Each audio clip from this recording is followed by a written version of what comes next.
28 Years Later is the legacy sequel to the original 28 Days Later, which is known to a lot of people to be one of the, or if not the, greatest horror movie of all time. Well, it's out in theaters, and someone who was very much anticipating it, I finally saw it. Even though I had to see it at a very late time, I did in fact see it. So, let's talk about my thoughts. Before we get into today's review, make sure to hit that subscribe button and turn on push notifications, but let's get into today's review. 28 Years Later, of course, takes place 28 years after the events of the first movie.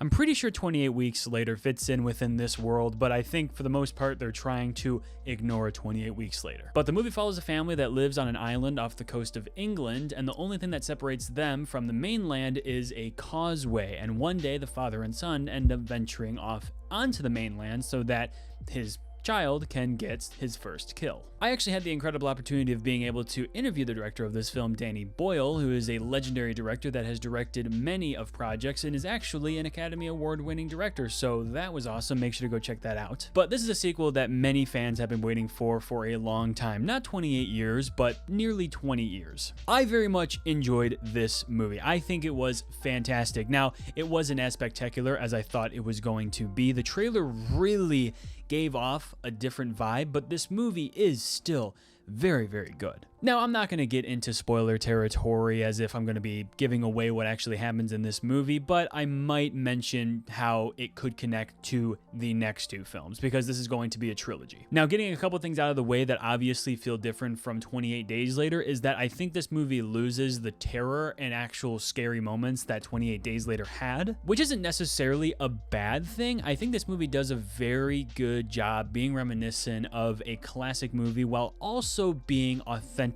in its own nature. Now remember, this is a world in which the infected are supposed to die off because they're not eating and drinking food. They have the same bodily functions as a living person, which is why they really shouldn't be lasting this long. So that adds a lot of mystery to how it's still lasted 28 years. It's been a good while since we've gotten a really good zombie movie. I think we've gotten a couple decent ones, but it's been a while since we've gotten an authentic take on a zombie story. And they don't even call these things zombies. They're infected, but it's still that same idea of, yeah, this is a zombie movie. I feel a lot of people are going to go into this movie expecting something as great as 28 Days Later or something very similar to 28 Days Later, and I think if you go into this movie with that expectation, you might come out of it feeling disappointed. I would much rather go into this movie expecting something really good, but that also stands in its own area as to what kind of movie that it is. It's a movie about family. It's a movie about growing up. It's emotional. It's funny. It's scary. It's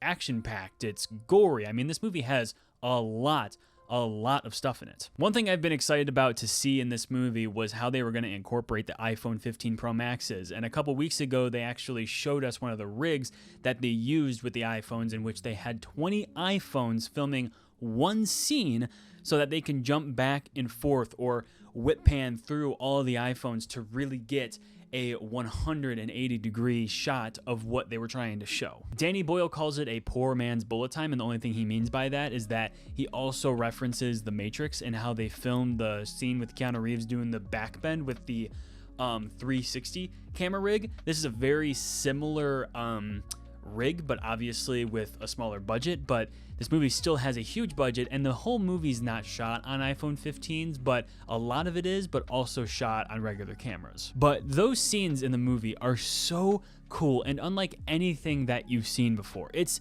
seriously so cool.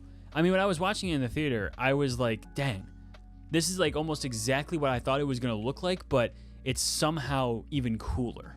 Now, I know it's cliche to say it's unlike anything that you've seen before, but I dare you to watch this movie and those scenes and find a movie that does something like that. The Matrix doesn't even do it how they do it in this movie. In this movie, they do it completely differently. It's really, really cool. Now, I've seen a lot of people calling this movie really emotional, so much to the point that it actually brought them to tears, and I 100% understand that. The movie didn't necessarily bring me to tears. It was an emotional movie, but it wasn't emotional enough to bring me to tears, so that was a little bit like, oh, I was expecting it to be more emotionally hitting. on an emotional level, the movie is emotional. There's also a lot of stuff that happens in this movie that was unexpected. Like, I wasn't expecting some of the stuff to happen in this movie. I'm not going to get into any details as to what I'm talking about, but some things happen and I'm just like, whoa. This went in a completely different direction than I thought it was going. I have a couple predictions as to what a couple things mean for the later movies, but I'm just gonna wait to really see if I'm right about those. They already have the second movie made, so that'll probably be coming out in 2026 or 2027. I'm hoping 2026 because I definitely need more of this movie. Another thing that I can say that's good about this movie is that the pacing is really good. This is a nearly 2-hour movie and it did not feel like 2 hours at all. I was truly captivated by what I was watching. One thing that I can really appreciate that Danny Boyle and Alex Garland do so brilliantly is giving you a moment to really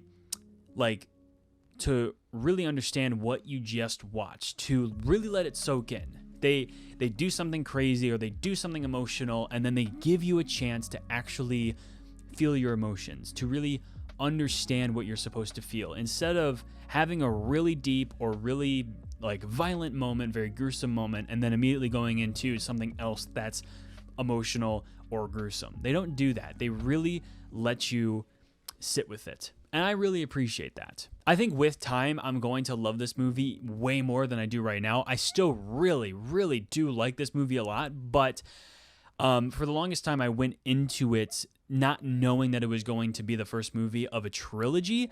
And this movie does end with a comeback to the second movie to continue this story rather than it having a ending that can satisfy just this movie. It really does make you wait for the second movie, which I can respect, but at the same time, I'm just I wanted to have some sort of ending that was just it felt like a really good ending. And this was a really good ending. I like how it teases the next movie and what it's going to be about.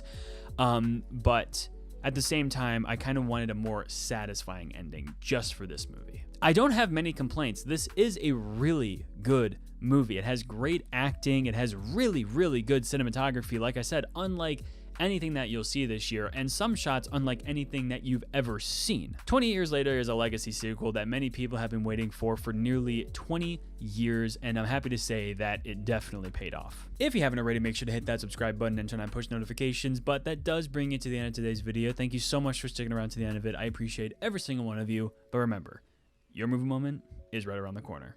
See you in the next video.